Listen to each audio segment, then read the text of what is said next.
Hello, welcome to an introduction to number sets. This is a graphic version of what the number sets are. And these symbols inside each section is a different number set, and we'll go through them in just about a minute. But first, I'm just going to give you an analogy about what this delineation means and what these sets and subsets are. So let's say that this big square/rectangle represents food, all stuff that's food.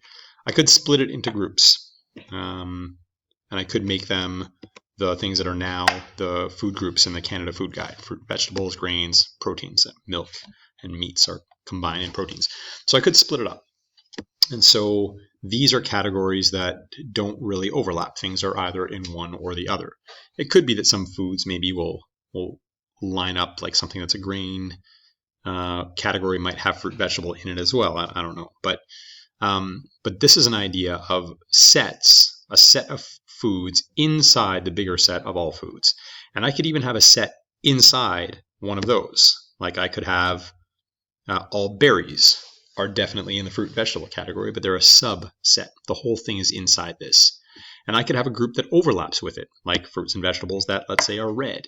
There are berries that are red. There are some things that overlap, like strawberries and raspberries, but there are also berries that aren't red, and there are also red fruits and vegetables that aren't berries. So there would be things in there that don't overlap.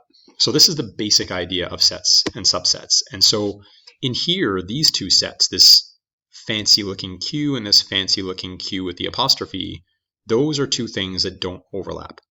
They make up all of this set, this big R, but they don't overlap with each other. And then inside here, this set of fancy Z, that is entirely inside Q. It's a subset. The whole thing is inside. And this is inside Z, and this is inside N with the little zero. So we'll talk about what those things individually are. So real numbers, that was the big R. Those are all of the numbers that you're used to.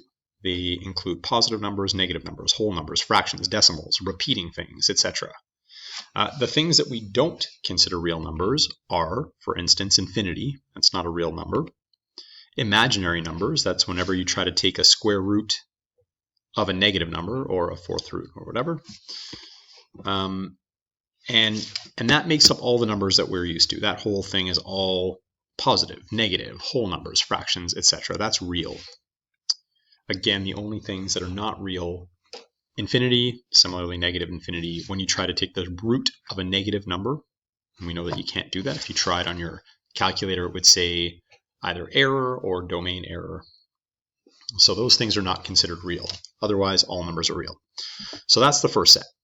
Next, real numbers are split into two categories: rational and irrational numbers. Rational numbers are any numbers that terminate. Numbers like 1 terminates, it doesn't keep going. Negative 7.3, it has a decimal, but it doesn't keep going. Negative 5/4, if you did that in your calculator, or if you just know that that's 1 1/4 is 1.25, negative 1.25, it ends. There's no numbers after the 5. Or it could be any number that keeps going, but that repeats. So this notation you may have seen before, that's 1.3 repeating. That means 1.333333333, and it keeps going. That is a number that does not terminate, but it repeats. That's considered rational as well. Negative 7.54545454 ... So another way to show this repeating, rather than putting a line over the 5,4, I can write out the number and put a ... And it is understood that the same pattern will repeat. And if it's a repeating pattern, that's considered a rational number. 7/9, if you punched it into your calculator, would show you a repeating number too. We'll talk about that a little bit later. Irrational numbers are numbers that do not terminate and do not repeat. So pi is a number that you have surely heard about. That is an irrational number. It keeps going, and there's no pattern to it. People pride themselves on memorizing hundreds or even thousands of the digits of pi. This is not pi, but it's another number that continues, 3.8753314, and ... and it's going to keep going. Now, do I know, based on this number, if the next number might be 8, and then the one after that might be 7, and then the one after that might be 5, and then 3, and then 3. Maybe this whole thing does repeat. And from this, there's not necessarily a way to tell. So the best I can do is based on the information that's there. If there's no pattern yet and it shows ... I have to say that based on this information, that's an irrational number. And similarly, square root 7, if you tried to plug that into your calculator, would fill up the whole screen, and there's no indication of a repeating pattern. So for some things, it might be unclear, like a complicated fraction, like 121 over 375, maybe. If you try to plug that into your calculator, it might not be clear if it repeats or not. Or the cube root of 2 might not be clear if that repeats at some point. We don't necessarily know. So one important guideline is to look at where the number came from. If you have a fraction of whole numbers, any two whole numbers, one over the other, that's automatically rational. And if you have a root, a square root, a cube root, a fourth root, a fifth root, any root, and it appears to be irrational, it probably is. There are some exceptions to that, but that's a very good guideline to follow for now.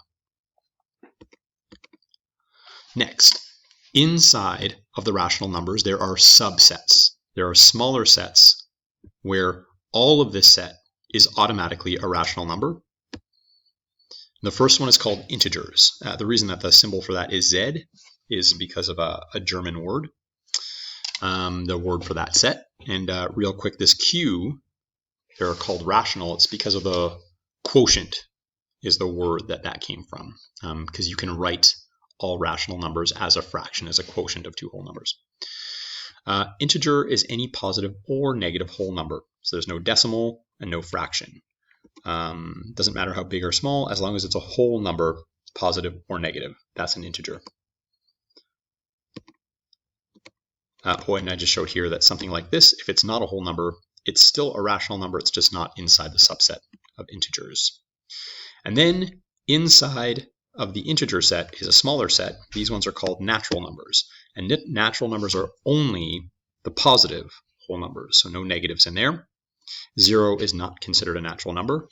And if you remember from that original drawing, there was a slightly larger set in between Z and N. This is called N sub 0. And that's positive whole numbers including 0. So it's almost the same set, but it also includes 0. Okay, so why? Why do we do this? Who cares? I mean, first of all, there is a field of study specifically focused on set theory. It's an interesting thing to talk about in math, but for us, it's going to be to have a common language so that we know if we're only talking about whole numbers or we're only talking about something else. And so for that, we're going to practice this to start with.